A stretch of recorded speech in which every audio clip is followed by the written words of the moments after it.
In this lecture, we're going to be talking about the propeller thrust and torque and how that affects our aircraft. So, written mathematically, the effect is actually quite simple once we've come up with a function for our thrust and torque. The thrust, they're both acting along the IB axis. So if we have the nose of our aircraft, we're going to assume that we have a propeller just aligned on that IB axis. So we have the propeller on the IB axis. Then the resulting force is going to be in the direction of that IB axis. So it's going to be pulling the aircraft forward. But to make the propeller twist, that requires a torque.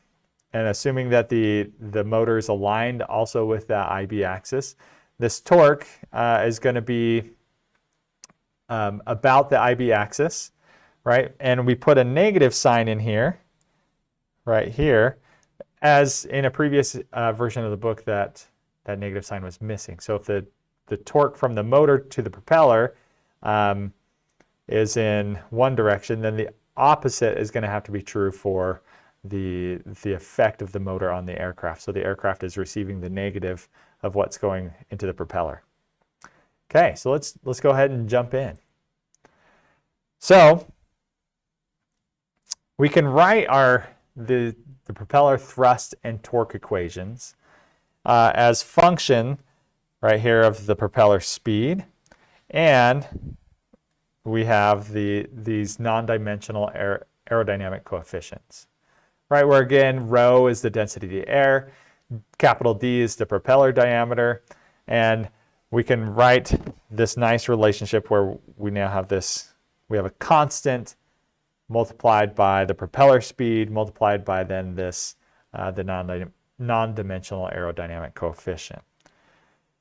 So this following slide then shows us that if we define this, we call it the non-dimensional advanced ratio J.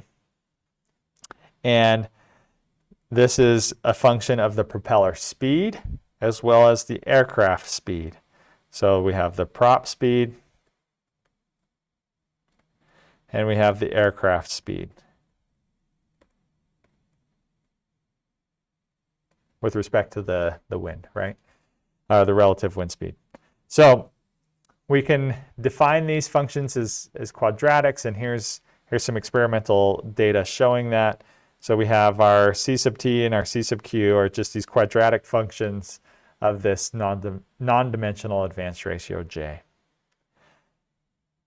Okay, so then that was about the prop. Now let's talk about the motor. So for a DC motor, we can simply look at, and we're going to talk about the steady state, because we're assuming that the transients are so short that all we really care about is the steady state torque generated by the motor. So given a voltage Vn, voltage Vn is going to be a function of our delta t, where delta t is between 0 and 1, so that's going to be 0 being our prop is not moving and 1 being it's moving at full speed. Or full input, and then we're going to just scale that by our V max to get what our voltage in is. So we can define this, the torque generated by a motor, given the voltage in, and the other parameters are here defined in terms of the resistance, a couple of constants. Okay. So what we really want to know is the propeller speed. So given an input to our system, or given an input to our motor, what's the resulting speed that our prop is going to be going at? Because both of our functions up here, when we talked about our thrust and our torque, they depend on that speed. So we can get C sub t and C sub q experimentally, but we need to know what the speed of our prop is going to be. So again, we've expressed the torque of our prop And then on the previous slide here, we expressed the torque of the motor. Well, these things are going to be equivalent.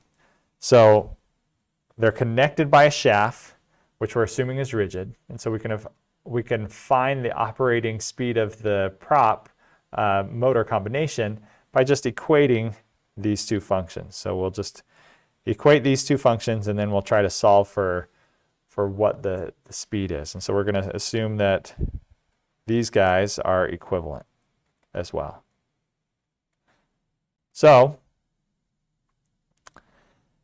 in the book, it shows just this equation where we equate those two equations, we group like terms, and then the goal is then we're solving for capital omega.